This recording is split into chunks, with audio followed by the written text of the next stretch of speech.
Well, good morning, everybody, and welcome, and thank you for joining us for another virtual Q&A for business owners. My name is Andrew Gibb from Old Mill's marketing team, and I'm going to be your host today. The format is pretty straightforward. In these sessions, we'll talk about the critical issues impacting businesses during lockdown, as well as answering your pressing questions on COVID-19. Now, we said that we're going to mix and match the panelists and bring in various specialists from different parts of this. So I'm delighted to welcome two brand new panelists this morning. So firstly, I'd like to welcome Old Mill's lead advisor and chairman of the board, Jolyon Stonehouse. Morning, Jolyon. Where are you calling in from this morning? Morning, Andrew. Calling in from Stony Stratton, just outside Shepton Mallet. That's fantastic. I'm just in a village just outside Wellington on the Somerset-Devon border. And we're also, I'm pleased to say, joined by Stuart Grimster. Stuart is head of owner managed businesses. Where are you today, Stuart? Morning, Andrew. Yeah, I'm sat in sunny Yeovil this morning. That's brilliant. Okay, fantastic. So I'm delighted that you can both join us. Before we make a start, there's just a couple of quick housekeeping points I need to make, though. So for those of you on the live broadcast, you can ask your questions at any time using the Ask a Question tab. Just type in your question and I'll monitor things as we go along, and all questions are anonymous. Also, I need to let you know for legal reasons that this webinar is being recorded and will be uploaded onto our website so that people can watch on demand at a later date. So if everyone's happy with that, I'd like to start with you, Jolyon, if I may. You penned an article in last Saturday's Western Daily Press which talked about how SMEs might begin to navigate out of the current situation. You identified, I think, 3 phases that a business goes through during a crisis before focusing on the recovery stage. So I thought that might be a good place to start this morning. Yeah, sure. Thanks, Andrew. Yeah, I mean, I think the 3 phases that we're seeing are very consistent across businesses. It's certainly the ones we applied at Old Mill, and obviously been in lots of discussions with owner managed clients across the region. Step 1 was that classic just risk assessment and information gathering. We all suddenly got hit in the middle of March with a major shock to the system, major shock to the world economy, major shock to the UK and the Southwest. And therefore it was really a question of just trying to assess what was going on, what information was coming in. And it was it wasn't a period of panic, but it was certainly a couple of steps down from that. What might happen, what could happen, and then one moved on to step 2, protective action. What on earth can we do about it? And clearly the government were trying to act fast. There were multiple announcements coming out. Literally every day there were new announcements about what support might be available to business. And the key factor there was to keep up to date with everything that was coming out, but also to be realistic about the lag time between the government announcements and the actual support being available. The furlough scheme, the CBILS loan were 2 early announcements, but inevitably they took time to come through, to work through the system, quite a few weeks in both cases, because HMRC had to get into position to the point that they could actually process furloughing payments, and the banking sector had to get into a position, despite itself broadly being sent to work from home, where it could supply the support. We obviously then had other subsequent announcements around bounce back loans, support for the self-employed. So there were various measures coming thick and fast, and critically there, it was working out what was available to help support the businesses. In addition, one then looked at your own business and decided how was this unprecedented time likely to affect you. And many businesses instantly did cash flows, worked out what the likely future sort of 3, 6, 9 weeks was going to look like. short-term profit forecasts, looking at all costs to see what could be reduced to ultimately reduce cash outflow. So it's really that was a critical period. The third period is the one that we find ourselves in now. We have now seen what has happened in April. We've seen what's happened to demand for our products. We've had clients where demand has dropped, 90%. Some even, of course, in the cafe restaurant sector has just gone to nil. I've got a client who provides staging for festivals. Clearly, that's those businesses just went to nil straight away. For those who didn't go right to nil, there was the issue of what level will it be, what level of business will we have, and therefore how do we act. For those that went to nil, in some cases, and there was one certainly I quoted in the article where they were supplied to retail shops where they used to put product in that product displays in and exhibitions. Their business went to nil straight away, so they had to adapt quickly, and they came up with the idea of portable hand washing facilities, using their skills to make, if you like, short-term facilities. And the H-Wash brand was launched in April, and they've now got a situation where demand, unsurprisingly, is huge, and they're having to work out how to meet the demand and how to get the supply of materials.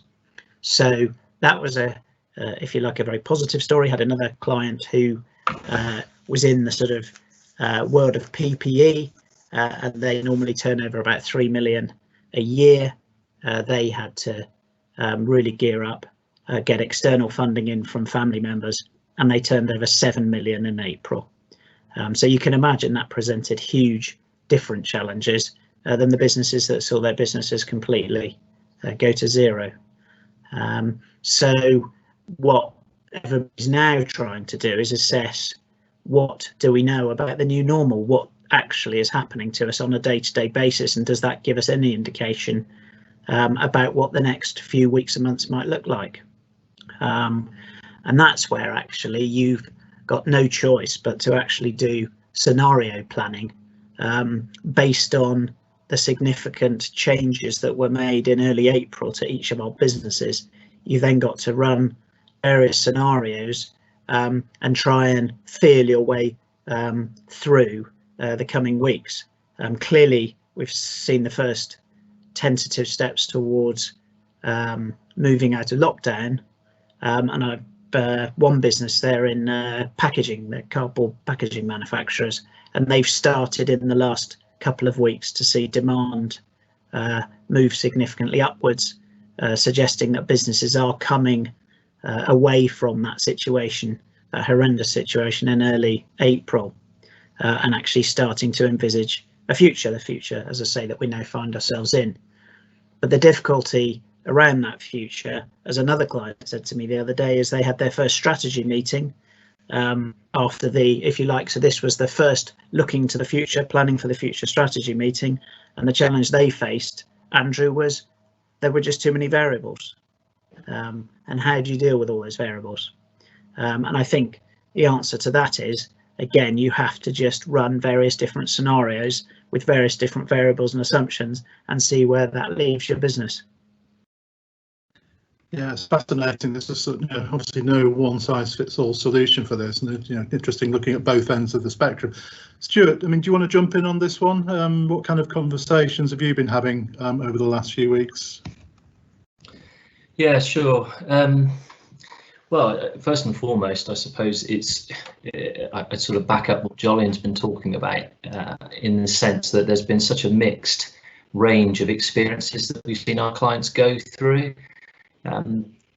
Slightly oddly, I'd almost say we've been in quite a privileged position to be able to help and see what such a diverse range of businesses that we look after have had to face. And certainly in those early weeks, there was an element of panic and there was an element of huge uncertainty. But I think, I I think I see, as Jolyon's alluding to, some sense of normality returning in many businesses. That's not all, but quite a lot of businesses, there's a sense of normality coming back. I think having gotten to grips a little bit with the challenges on the cash flow side of things in those early couple of weeks, and now starting to see a little bit of activity and a bit more demand coming back, then yeah, it's starting to feel like there is some normality returning, albeit as the phrase is, a new normal is likely to be the case rather than the old normal. But yeah, I think Jolyon's article, Andrew, at the weekend, it sort of closed with comments about making sure that the working capital was there, as and when demand comes back and your business really is starting to kickstart again in the new world, making sure that actually there's enough working capital sufficient to kickstart your business. I think that initial inertia required is possibly greater than many people think it might be. So I suppose from my perspective, one really important thing is make sure actually that you do make use of those government schemes, particularly the bounce back loans and the business interruption loan facilities. Really explore how they might be able to help and really boost that cash before you really get going in the new world, because I think underestimating the cash requirements could be a big problem for many businesses if they don't take it seriously. Thanks, Stuart. I mean, just on that theme, actually, just as you were talking, we had a question coming in that I think we can probably bolt on to this section. So in your experience, how quickly are you seeing loans being turned around now that we've got into this kind of, the flow, things are kind of up and running? And I'll just be interested to what you're seeing on the ground. Yeah, well, certainly the bounce back loans, we're seeing those being turned around very quickly. Almost, I've had a number of clients comment about how surprised they are that actually they've seen, with that sort of 50,000, which is typically what people are going for. They're going for the maximum. Really surprised how quickly that's coming through. The application process is pretty straightforward, as I think Mark Neath mentioned on previous sessions that we've done. Within a week, that money's arriving.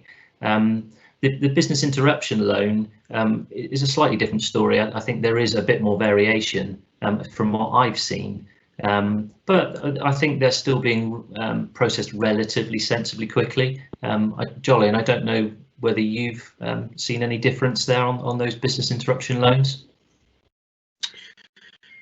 Yeah, no, it's a good question, Stu. I certainly I had one client who was staggered by how quickly they sent their submission on the Thursday. Bank manager rang them on the Friday to give them the verbal, and by Tuesday it had all come through.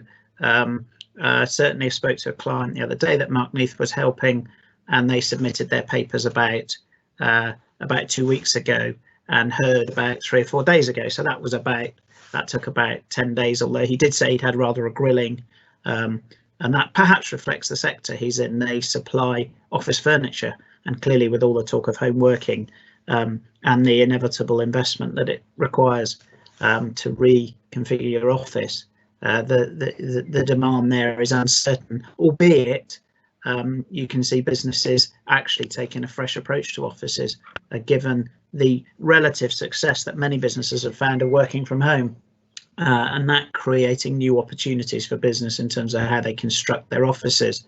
I think that as you say, the bounce back loans have been very, very quick. I had one client that I can think of that where they were bemoaning the time it was taken to get the loan through recently. So I think there were definite issues in April. The banking system just hadn't got itself ready. Of course it hadn't. It was understandably under pressure. But more recently, I've heard more positive stories around the loans. And I have been saying, I have had calls from clients saying, look, we're looking at our cash flows. It doesn't look like we need a loan. What do you think we should do? And I would absolutely echo your point, Stu. I think it's critical that businesses do take these loans out and ensure that they've got lots of cash available, because the modelling that we have done for clients through into 2021 definitely suggests that the cash flow tightness will hit businesses much later than they're anticipating. And if Rishi Sunak is right, and I've no reason to doubt him, this will be the mother of all recessions, then clearly 2021, 2022 are going to be extremely challenging years. And therefore all businesses will want to be in a position where they've got maximum credit facilities, credit lines available. Thanks, Jolyon. I mean, just on that point, I would guide viewers towards, there's a couple of articles authored by Mark Neath on our website, which kind of address those 5 or 6 critical dates coming down the tracks. It's really interesting reading, and I would urge you to go and have a look at those. Stuart, I know that you've got a number of clients in the property and construction sector. Last week we saw the housing market beginning to reopen to a certain extent with an easing of restrictions around property viewings. I'm just interested in your thoughts on the local market down here in the southwest. What are you seeing out there at the moment from a property and construction perspective? Yeah, sure. Okay. I suppose there's a number of things in property construction I can sort of rapidly rattle through, Andrew.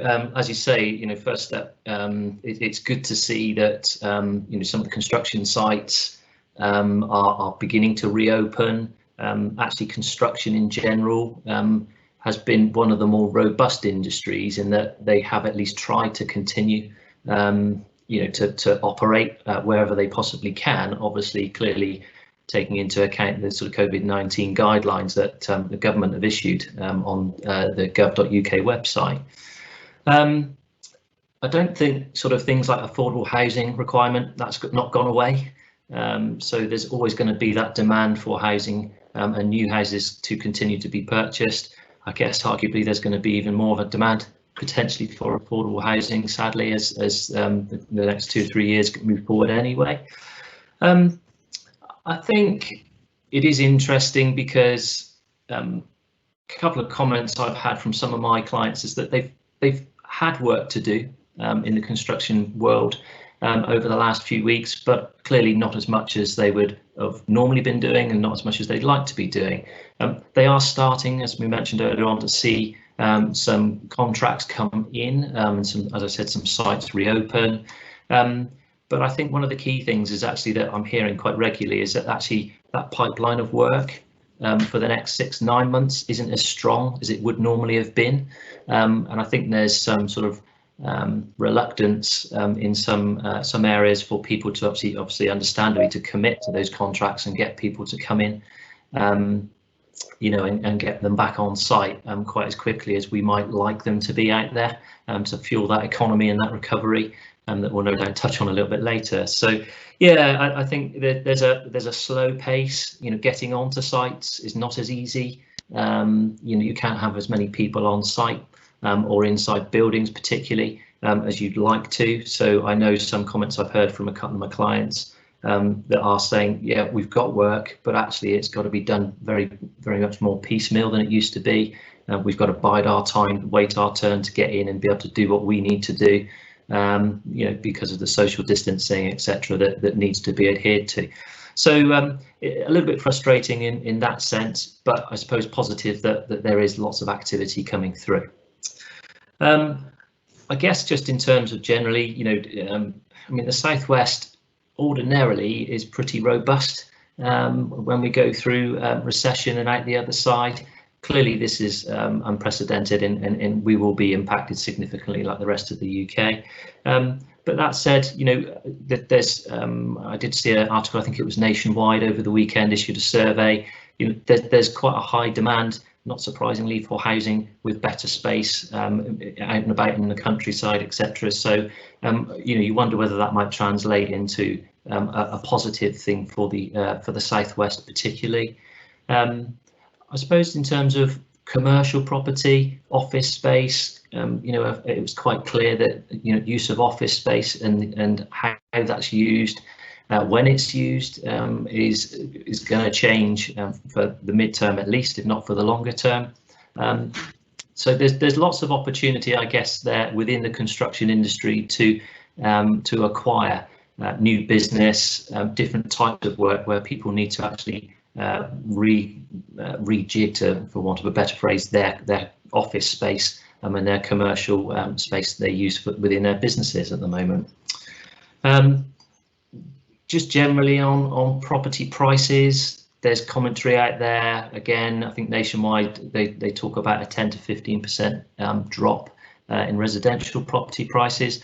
I suspect that probably will be the case, but obviously a bit like the recession commentary at the moment, one would hope that that might bounce back quite quickly, but probably not recover in full immediately, but within relatively short space of time. Although we'll see that dip, you'd like to think that that will recover and come back.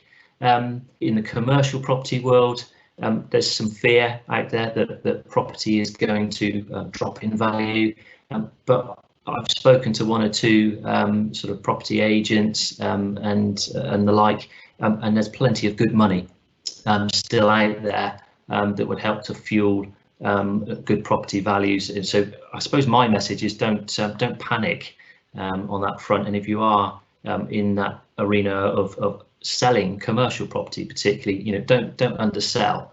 Don't panic. Don't sell for too low a value, because there is plenty of good money out there. And so we mustn't sort of let's say panic into a bad situation at the moment. Equally, flip side, that there are some good opportunities, I think, for land acquisition. There's some good opportunities to restructure perhaps your ownership of existing property through the use of some of the bounce back loans and the coronavirus business interruption loan schemes that we talked about earlier on. So there's opportunities coming out of this as well. And so just carefully think through, I think, is my message, where you want to head and how you want to get there, because you need to mitigate and diminish any sort of negatives that might be facing you, but equally go and take advantage of those positives if you can. Thanks, Stuart. That's fantastic. I'm going to move back onto the theme of recovery. If we boil things down, we can probably group the key risks to a business under 5 main headings. I've kind of come up with reduced demand, supply chain, cost pressure, efficiency, and cash losses. Now, clearly priorities will differ business to business, but I'm keen to explore your thoughts around what business owners should be doing to address some of these risks. So let's start with reduction in demand. What are the implications, and what action should you be taking? Jolyon, are you happy to kind of kick off with this one? Yeah, sure. Well,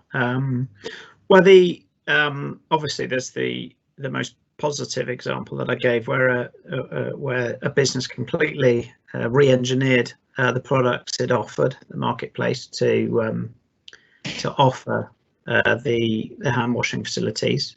The other examples are where suppliers to the food service sector have switched and actually supplied more into the retail sector, so finding new customers, where certainly one business was a significant supplier of pies into the pubs and restaurant sector, so they switched across to supplying meat to a supplier to the doorstep. So we all know that home delivery has risen significantly. So that's a question of switching within existing business parameters. I think the other area that we're seeing is retail, with retail obviously having been shut, and more people switching to online purchasing. So therefore making sure that your online offering, both in terms of the website look and feel, both also in terms of the advertising that you're doing. So I think that will bring a significant fillip to that opportunity. The key question for businesses is does that leave the remaining business that opens again, let's say at the beginning of June? What will customer demand be like in shops? And like Stuart was saying, on construction sites, clearly shops are having to adapt the way that they can serve customers. And what is, I guess, reasonably unclear at present is to what extent customers will be desperate to get back into shops, having not been allowed out in the last 2 months, as against how have their buying behaviours changed, and how comfortable are they now buying online. So that presents a significant challenge for retail businesses who also have an online offering. But clearly that reduction in demand in one area must lead to looking for opportunities in another area, but it also will, I think, lead to the need to re-examine one's business model and consider costs, and whether one can reduce costs sufficiently, given that some costs are fixed costs such as rent, rates, whether one can sufficiently cut costs to manage it, to successfully trade at a lower level of core demand that inevitably we're going to see.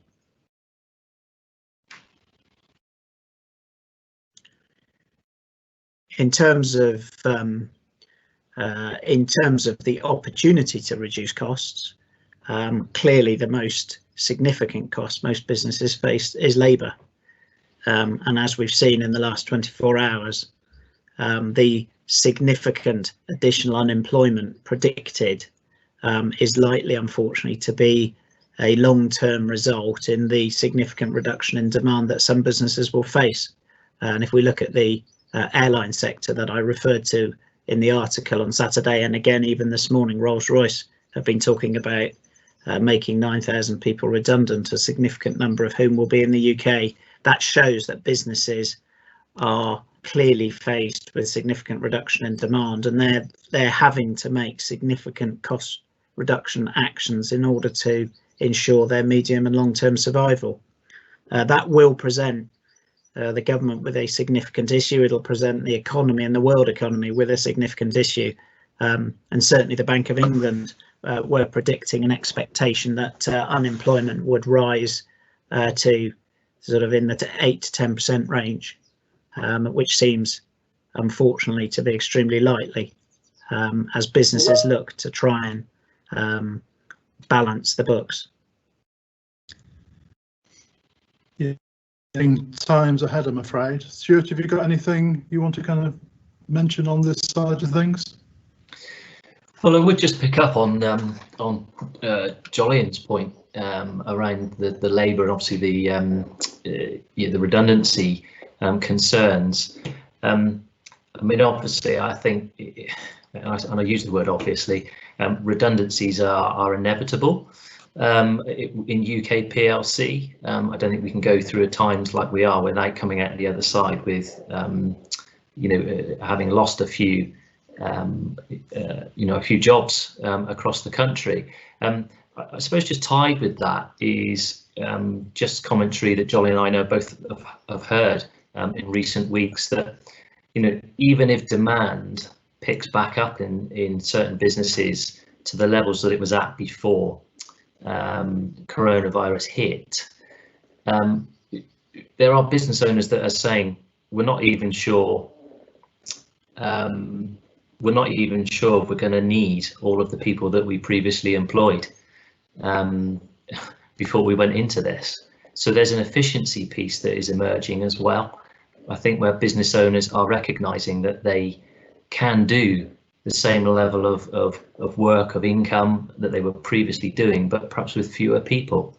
Now that feels like a terrible thing to say right at this moment in time, because the way the world is wanting to work with, kindness, etc., being talked about a lot in the press, it doesn't feel like the right thing necessarily to be saying, well, okay, all of our workers now come back, but actually we're thinking about letting some of you go anyway.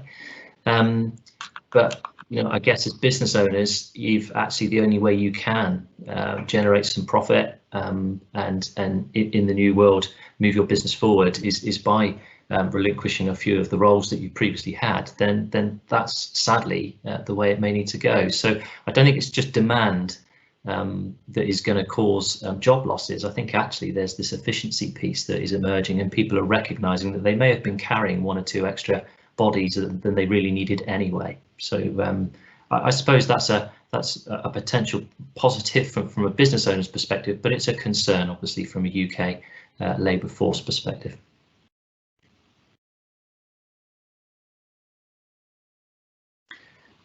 I would just pick up, Andrew, actually, one of the other factors in that we were talking about around cash losses, which talked about fraud, and I know that one of the early concerns was the phishing scams, the emails, etc.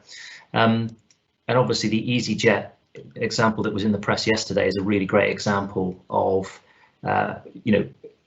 organisations hacking in and obtaining data, and they're not attacking necessarily EasyJet. They're looking to obtain information that they can then go and use for email and fraud purposes for individuals. So a really good example yesterday of of that fraud and that phishing email problem that is out there in the big wide world, particularly with so many people still working from home and not used to having to use the IT from home, etc. So yeah, if ever there was a case to really stress that point, I think that EasyJet case yesterday was well timed. Sadly for EasyJet, obviously not great, but yeah, it's a great reminder that you need to be very vigilant and very careful with the use of IT and acknowledging emails, etc. at the moment. Jolyon, just coming back onto the efficiency side of things. I mean, I know that one of the areas that you specialise in is automation and processes. Is there anything you want to kind of just touch on that in connection with efficiency?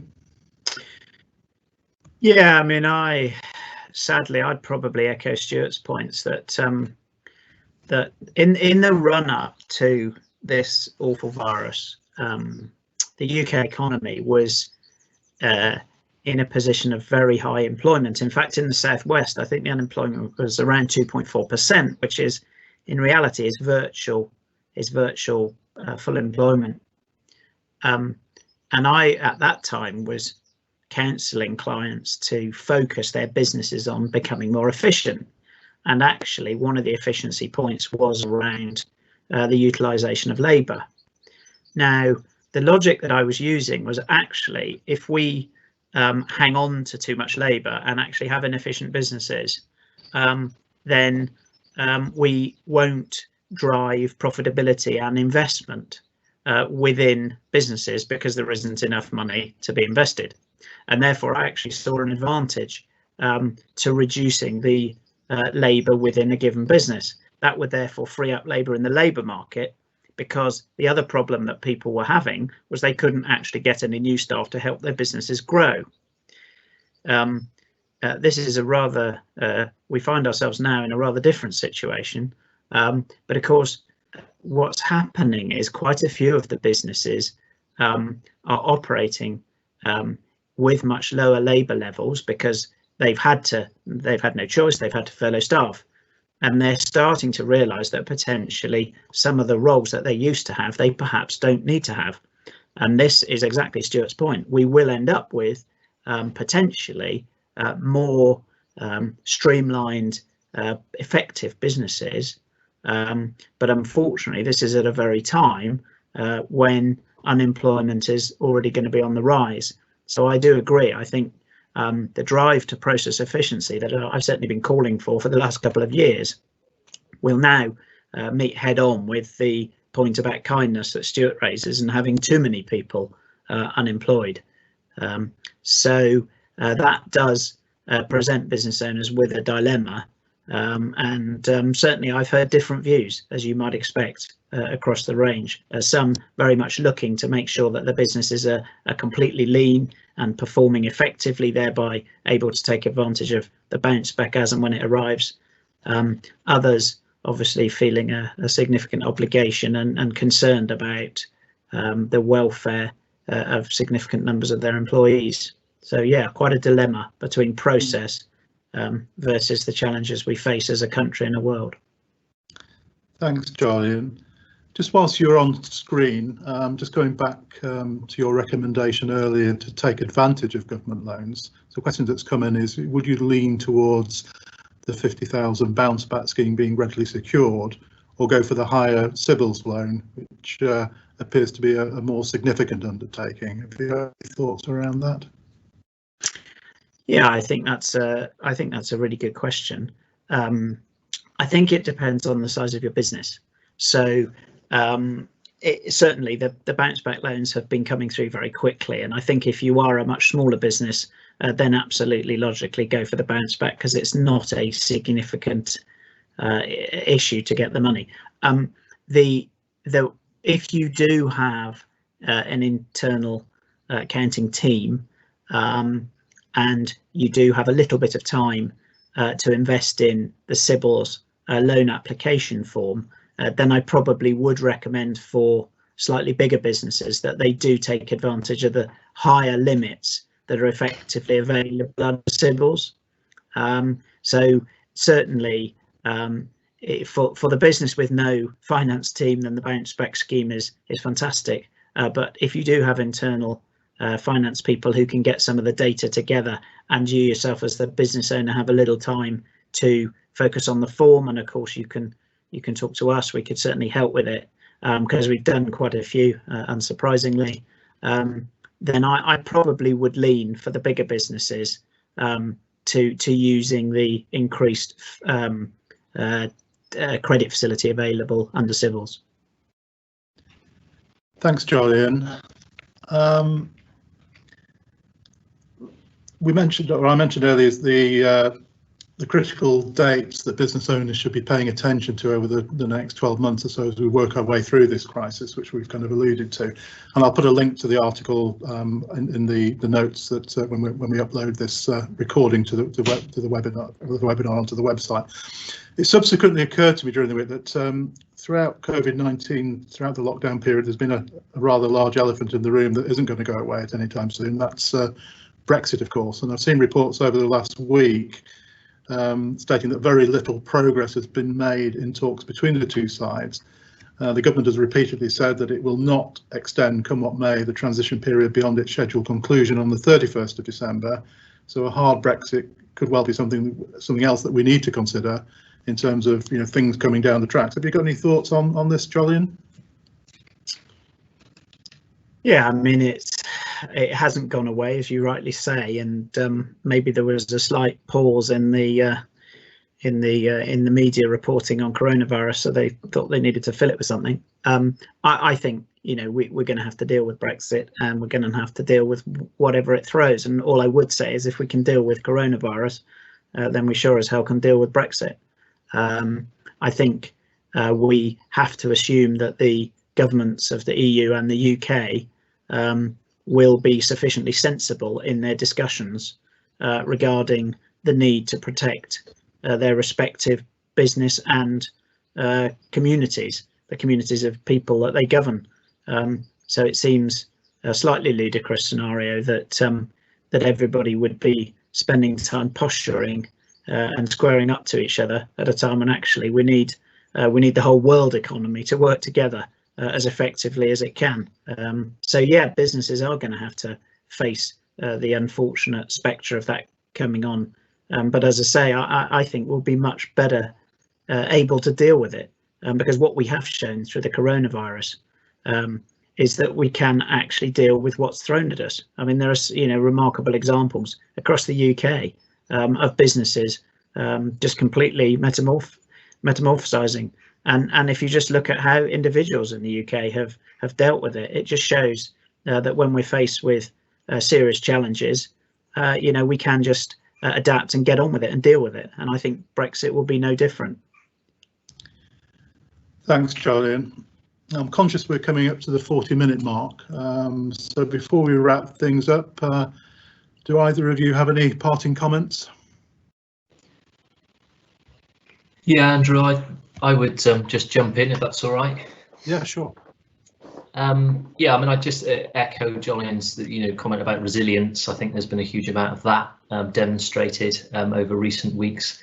I think what a lot of people have done, and I would encourage people to continue to do it, is act on facts, and certainty. So be sure that you know what the situation is that your business faces, and act on the black and white facts that are in writing in front of you. And if you can't do, you're just doing it by gut feel, I'd suggest go away and focus on understanding the facts so that you make credible decisions for your business going forward. And that would link with the Brexit point, because I think it's really important actually to make sure that you have dealt with COVID-19 impact on your business properly and fully, such that if Brexit comes along and does then throw in some other problems, well, you can deal with those head on, and only those at that point in time. I think the worst case scenario is that you're still trying to manage and grapple with COVID-19 problems